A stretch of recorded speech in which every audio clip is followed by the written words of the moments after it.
आपलं Solapur digital media.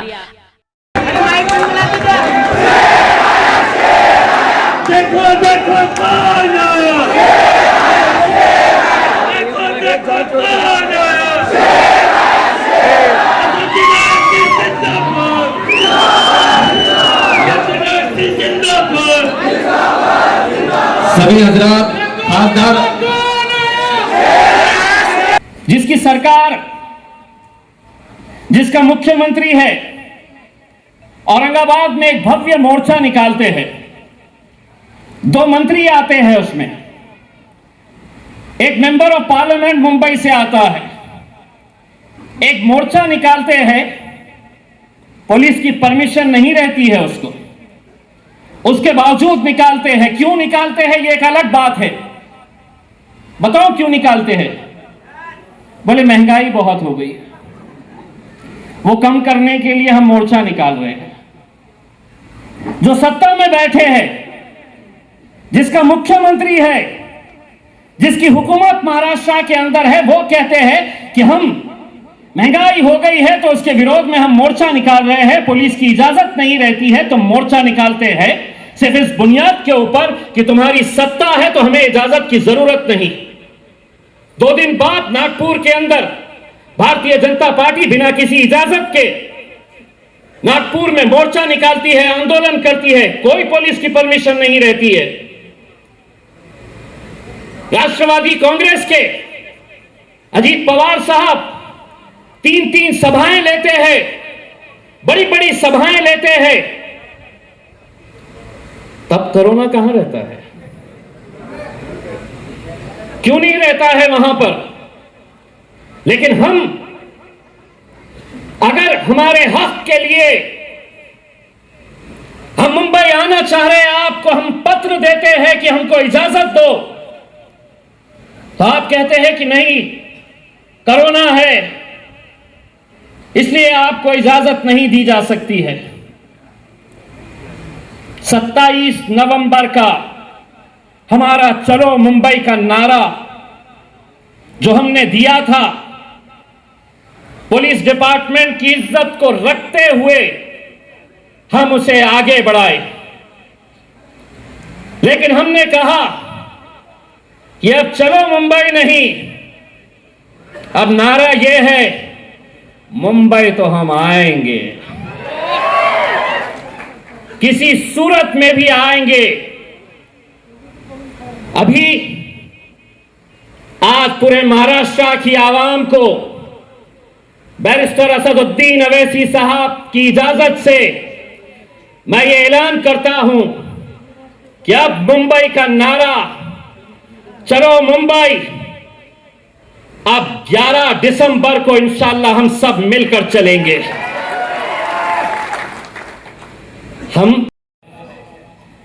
वो ये सोच रहे होंगे कि एक हॉल के अंदर आए हैं, हॉल भरा है, एक 8 दिन के बाद फिर से मौका दे डालो, मैदान में बुला लो, समझ में आ जाएगा कितने आते हैं करके।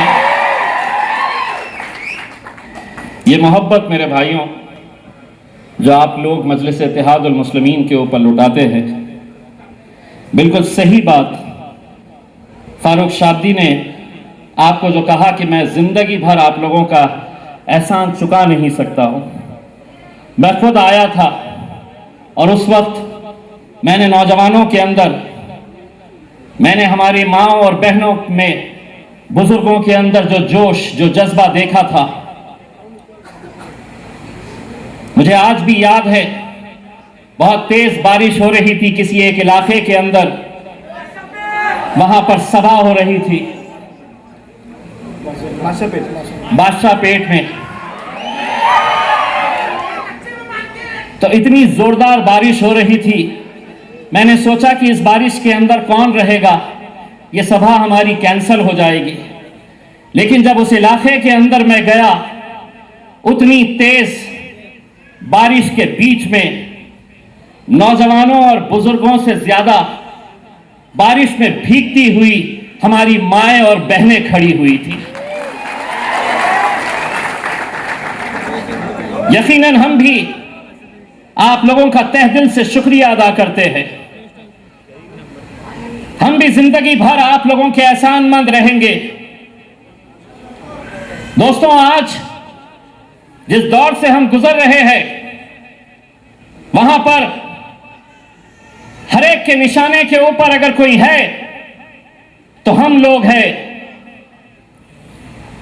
चाहे वो सियासी मैदान के ऊपर हो या कोई अलग अलग मुद्दों के ऊपर हो, हर एक के निशाने के ऊपर हम। आपको पता होगा, मुझे मालूम है कि शोलापुर में भी बहुत जोरों से तैयारियां चल रही थी। 27 नवंबर को हमने एक नारा दिया था, चलो मुंबई। मुझे मालूम था इतनी आसानी से तो हमें आने नहीं देंगे, इतनी आसानी से हमको इजाजत नहीं देंगे, ये हम अच्छी तरह से जानते हैं। हम मुंबई जा रहे तो क्यों जा रहे थे? क्या हम सिर्फ वहां पर एक ताकत दिखाने के लिए जा रहे थे, या हम कुछ मुद्दों को लेकर आपके बीच में आ रहे थे? हमें मालूम था कि फूलों से हमारा इस्तकबाल तो किया नहीं जाने वाला, इजाजत तो हमें दी नहीं जाने वाली। ये हम अच्छी तरह से जानते थे। किन मंत्रियों के, किन राजनीतिक पार्टी के दबाव के अंदर मुंबई की पुलिस कुछ दिनों के बाद हमें एक पत्र देती है और कहती है कि 27 नवंबर को हम मुंबई में आपके चलो मुंबई के नारे को इजाजत नहीं देते। क्यों? कोरोना है बोले।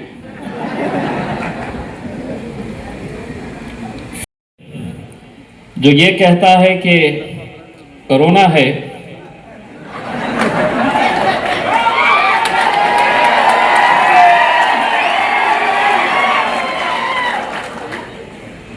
दुनिया बता रही है। एक हॉल में, एक कमरे में, एक रिक्शे में, एक गाड़ी में, एक प्लेन में बैठना नहीं। असद साहब आए, बोले नहीं हॉल में बैठ जाओ।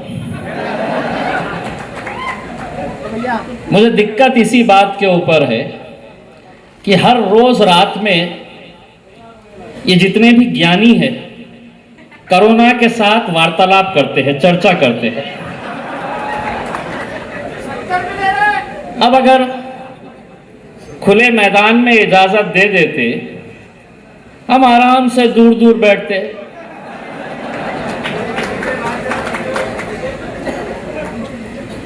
फारूक भाई, इजाजत किसने दिया? मैं उसको फूल पहनाना चाहता हूं।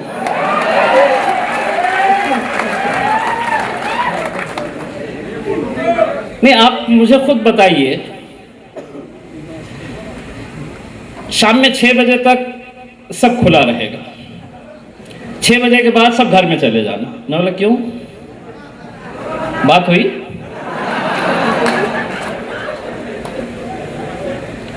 संडे के दिन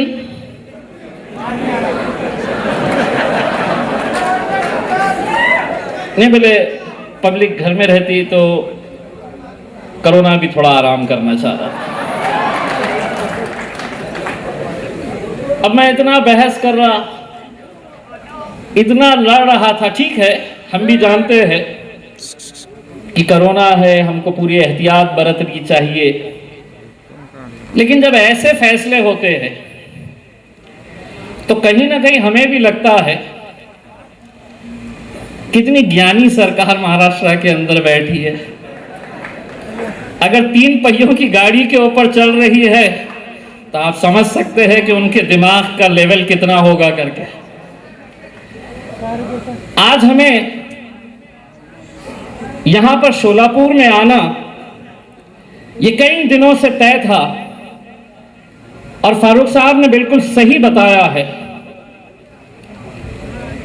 महाराष्ट्र की पूरी जिम्मेदारी मेरे ऊपर और गफ्फार कादरी साहब के ऊपर की एकजहती, उन्होंने अपनी ताकत दिखाए, इसीलिए यह मुमकिन हुआ। एक धक्का तो हमको भी लगाना है मेरे भाई, एक धक्का हमको भी लगाना है। हो सकता है कि कोई किसी वजह से आ नहीं सकता है, लेकिन अगर नहीं आ रहा है तो उसकी जिम्मेदारी है, कोई पैसे वाला है तो उसकी जिम्मेदारी है कि मेरे ये 4 बच्चे गरीब हैं, इनको बंबई पहुंचाने की जिम्मेदारी मैं लेता हूं, मैं नहीं आ सकता हूं तो मेरी तरफ से ये बच्चे जाएंगे। अपनी जान अपना माल जब लगाएंगे, एक ताकत बनकर खड़े रहेंगे। आपको कांग्रेस वाले कहेंगे इसके पीछे क्यों जा रहे, वहां पे तो असदुद्दीन अवैसी साहब आने वाले हैं। इम्तियाज जलील बोल रहा तो तुम चले जाएंगे क्या? अब मैं क्या करूं? महाराष्ट्र में एकलौता एक 48 एमपीस महाराष्ट्र में होते हैं। अब एकलौता एक मुसलमान एमपी चुनकर आया और वो इत्तेफाक से मैं हूं, तो मैं क्या करूं? तुम चुनाकर नहीं लाते हैं तो मैं क्या करूं? अगर तुम लाते, पवार साहब 1-2-4 ला लेते, कांग्रेस वाले 1-2-4 लेके आ जाते, तो यकीन मानो इम्तियाज जलील उनसे कहता कि तुम इसका नेतृत्व करो, मैं एक कार्यकर्ता बनकर तुम्हारे पीछे आता हूं। दोस्तों, अपने इख्तिलाफ, छोटी छोटी बातों को नजरअंदाज करते हुए हमको एक हुकूमत है तो मुसलमानों के साथ नाइंसाफी कर रहे हैं, मिलना चाहिए रिजर्वेशन। लोकसभा के अंदर राष्ट्रवादी कांग्रेस की member of parliament Supriya Sule हो या दूसरे मेंबर ऑफ पार्लियामेंट कांग्रेस के हो या एनसीपी के, अगर खड़े रहते हैं रिजर्वेशन के बारे में बात करने के लिए तो महज मराठाओं के रिजर्वेशन के बारे में बात करते हैं। हम नहीं है मुखालिफ उनके, दीजिए आप जिसे देना है, धनगरों को दीजिए, मराठाओं को दीजिए, लेकिन मुसलमानों को तो अदालत ने कहा है, जब वो वहां पर भाषण कर रहे, सुनील तटकरे साहब एक एमपी है राष्ट्रवादी कांग्रेस के, उन्होंने तकरीर किए, आधे घंटे की तकरीर के अंदर मुसलमानों के रिजर्वेशन का जिक्र ही नहीं। भाषण जब खत्म हुआ तो वो जाने लगे। मैंने कहा कि भाई 1-2 मिनट रुकिए ना, तो बोले क्यों, मेरा हो गया। मैं बोला तुम्हारा हो गया, अब तुम्हारी धुलाई मैं करने वाला हूं, उसके लिए 2 मिनट बैठिए। तो मैं अपने भाषण में कहा कि अभी अभी हमारे मित्र ये भाषण दे रहे थे, सिर्फ एक की रिजर्वेशन के बारे में बात कर रहे थे, और इनका भाषण जब मैं सुन रहा था तो मुझे ये एहसास हो रहा था कि इनको देखकर तो गिरगिट भी शर्मा जाए कि ये रंग कितनी आसानी से बदलते हैं। विपक्ष में थे तो कैसी कैसी बातें करते थे, आज सत्ता में आ गए हैं तो हमारा जिक्र भी नहीं। हमारे है मुंबई तुमसे मांगने के लिए, हमारे है मुंबई वक्फ की जमीनों के तहफ्फुज के लिए। 93,000 एकड़ जमीनें पूरे महाराष्ट्र के अंदर वक्फ की है। फारूक शाब्दी साहब ने मुझे शोलापुर के ताल्लुक से कई जमीनों की जानकारी दी है। फारूक भाई, मुझे यह बताते हुए खुशी हो रही है, 6 महीने के अंदर 8 FIR रजिस्टर हुए हैं। शोलापुर का भी FIR रजिस्टर करवाऊंगा अगर किसी ने वक्फ की जमीन को हथियाया है तो। जागीर समझ लिए, लाओ दो, क्या देते दो, लेके जाओ, बाप की जागीर है तुम्हारी। 8 FIR रजिस्टर हो चुके हैं और इंशाल्लाह आगे भी हम करते रहेंगे। इन 93,000 एकड़ जमीनों की देखभाल के लिए आप लोगों को यह हैरानी होगी, जब आपसे वोट मांगने के लिए अगर आए तो उनसे पूछो कि मेरी जो वक्फ की जमीन है पूरे महाराष्ट्र में, उसकी देखभाल करने के लिए पूरे महाराष्ट्र में कितने लोग काम करते हैं? महज 24 लोग। 24। यौम आजादी के 75 साल हम मना रहे हैं। यौम आजादी का अमृत महोत्सव मनाया जा रहा है। महाराष्ट्र के जिस कोने से गाड़ी निकलेगी, हर गाड़ी के ऊपर हमारा तिरंगा रहेगा। उस तिरंगे को लहराते हुए हम मुंबई जाएंगे। पुलिस को हमने फिर से पत्र दिया है, दे दो, कोरोना से हम बात कर लेंगे कि 11 को थोड़ा आराम करो। और ये भी सुन लो, 2 तो आएंगे, ना 2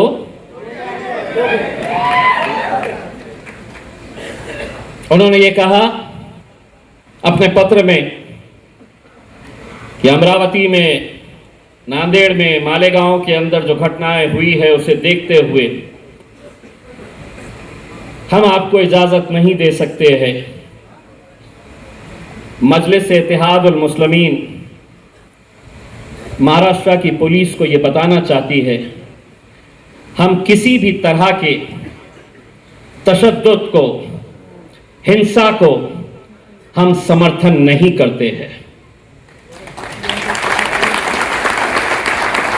लेकिन इस मुल्क के अंदर डॉक्टर बाबा साहब अंबेडकर के संविधान ने इख्तियार दिया है मुझे, जो इख्तियार उद्धव ठाकरे साहब को दिया गया है, अजीत पवार साहब को दिया गया है, वही इख्तियार इम्तियाज जलील को भी दिया गया है, असदुद्दीन अवैसी साहब को भी दिया गया है। कानून 2 अलग अलग कैसे हो सकते हैं कि तुम्हारे लिए अलग कानून, मेरे लिए अलग कानून? ये कतई हम बर्दाश्त नहीं करेंगे। हम आ रहे हैं मुंबई, तो क्यों आ रहे हैं? 5% रिजर्वेशन 2014 में बॉम्बे हाईकोर्ट ने जब अलग अलग रिजर्वेशनों की बातें अदालत के सामने गई, मामला अदालत ने पूरा संजीदगी के साथ बारीकी से देखा, समझा, तब उसके बाद यह फैसला किया कि 5% रिजर्वेशन मुसलमानों को एजुकेशन के अंदर मिलना चाहिए। उस वक्त 2014 से 2019 के बीच हुकूमत में बैठे थे भारतीय जनता पार्टी और शिवसेना, ऑपोजिशन के अंदर थी कांग्रेस और राष्ट्रवादी कांग्रेस, समाजवादी पार्टी। मैं खुद वारिस पठान के साथ आमदार था, वहां पर इनके मंत्री खड़े रहते कांग्रेस के, एनसीपी के। ये आप लोगों की खुशनसीबी है मेरे भाइयों कि आज अल्हम्दुलिल्लाह, मुझे ये नहीं पता है, कुछ शहर और महाराष्ट्र के ऐसे हैं जिनका असद साहब का एक दिल का रिश्ता है, जिसमें एक शहर मेरा है औरंगाबाद, तो दूसरा शहर फारूक शाब्दी का है शोलापुर। चुनाव तो फारूक मेरे पास भी होने वाले हैं, आपके पास भी होने वाले हैं। अब आवाम तय करेगी कि असद साहब को मोहब्बत कौन ज्यादा करता है, शोलापुर करती है या औरंगाबाद करता है।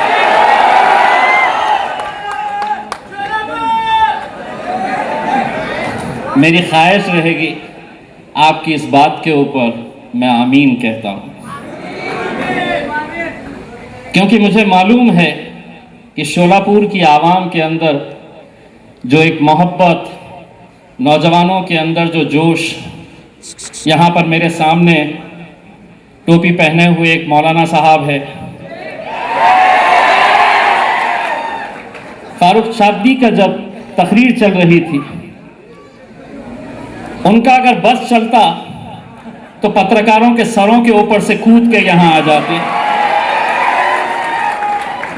यही जोश इंशाअल्लाह शोलापुर महानगर पालिका के अंदर मजलिस का झंडा लहराएगा।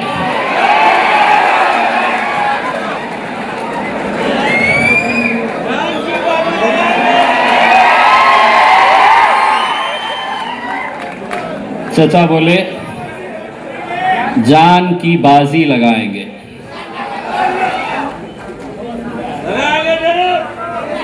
चाचा आप जान वान की बाजी मत लगाइएगा, उसमें इलेक्शन का दिन आया, बस धपा धप मारिएगा, जहां पतंग नजर आए वहां पर उड़ाइएगा। बहुत तकलीफ होने वाली है। मैं आप लोगों से सिर्फ इतनी इल्तिजा करना चाहूँगा कि फ़ारूक शाब्दी अल्हम्दुलिल्लाह जो काम कर रहे हैं, और मुझे ये बड़ी खुशी है इस बात की कि फ़ारूक शाब्दी ने शोलापुर में इतने कम वक्फे के अंदर सिर्फ भीड़ इकट्ठा नहीं की है, उन्होंने लोगों का दिल जीतने का काम किया है।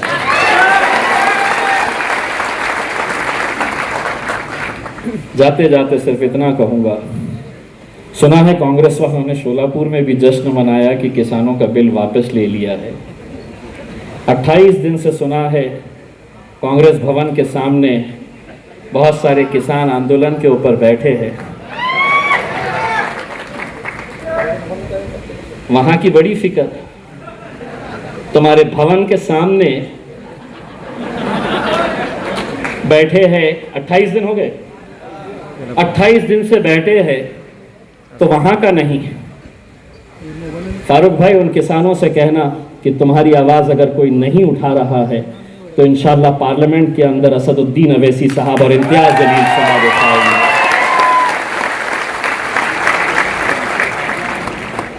पतंग अल्हम्दुलिल्लाह बहुत ऊंची उड़ रही है।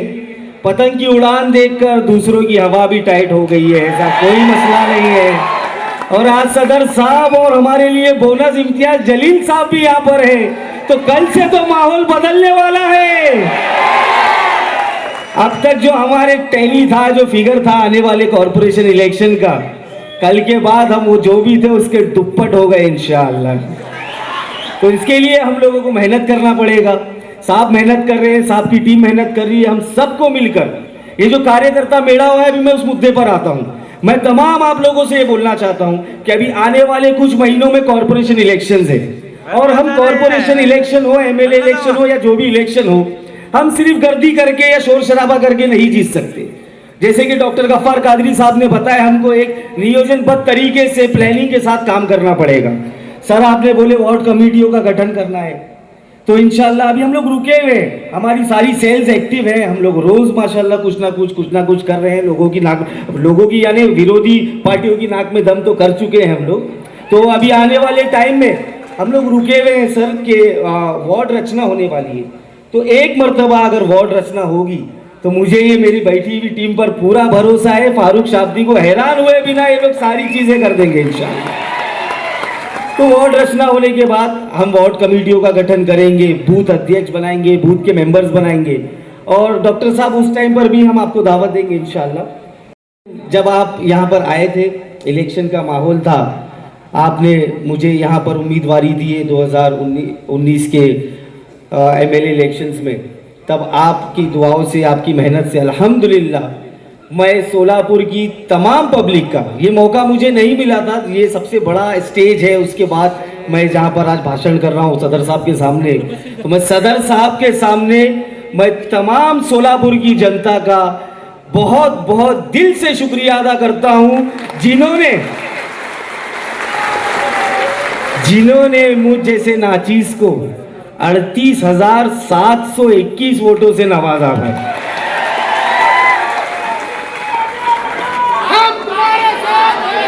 मैं ये बोलना चाहूंगा भाई, आप लोग ने खरीद लिए मेरे, यकीन मानो या मत मानो, मैं आपके कर्ज तले डूबा हुआ हूं, और अल्लाह से दुआ करता हूं कि अल्लाह पाक जब तक मेरी सांस है मुझे इस लायक बनाए रख, इस लायक बना दे कि मैं आप लोगों का एक कर्जा उतार सकूं, उससे पहले मेरे को मौत नहीं है।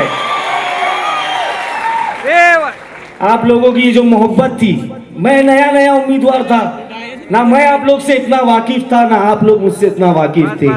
मैं ये बोलना चाहूंगा सदर साहब, ये सोलापुर शहर में ये मजलिस की जो मोहब्बत है, ये एमआईएम पार्टी की जो मोहब्बत है, ये मोहब्बत की वजह से ही फारूक शाब्दी आज फारूक शाब्दी बना है। ये लोगों के प्यार की वजह से ही हमारे से पहले भी जो थे वो जो बनना था बन गए। ये गलत फहमी किसी को नहीं होना चाहिए कि हमारी वजह से पार्टी है। ये आप लोग हो भाई, ये पब्लिक है, ये बैरिस्टर असदुद्दीन ओवैसी साहब की मेहनत है, अकबरुद्दीन ओवैसी साहब की मेहनत है, उनका काम है, जिसकी वजह से हम जैसे नाचीज़ों को आप लोग पसंद करते हैं। तो माशाअल्लाह ये बड़ी खुशी की बात है कि आज शहर सोलापुर में हमारे सदर साहब के कदम पड़े हैं। मैं अक्सर मुलाकात करता था, साहब हमेशा मुझसे सोलापुर के बारे में पूछते रहते हैं। तो मेरे को एक यकीन तो ये है कि हमारा सोलापुर शहर साहब के दिल में बसता है माशाअल्लाह। आसपे न्यूज ब्युरो नेटवर्कचं आपलं सोलापूर डिजिटल मीडिया या युट्यूब चॅनलला लाईक करा, कमेंट करा आणि हो सबस्क्राईब करायला विसरू नका। आसपे न्यूज ब्युरो नेटवर्क, आपलं सोलापूर डिजिटल मीडिया।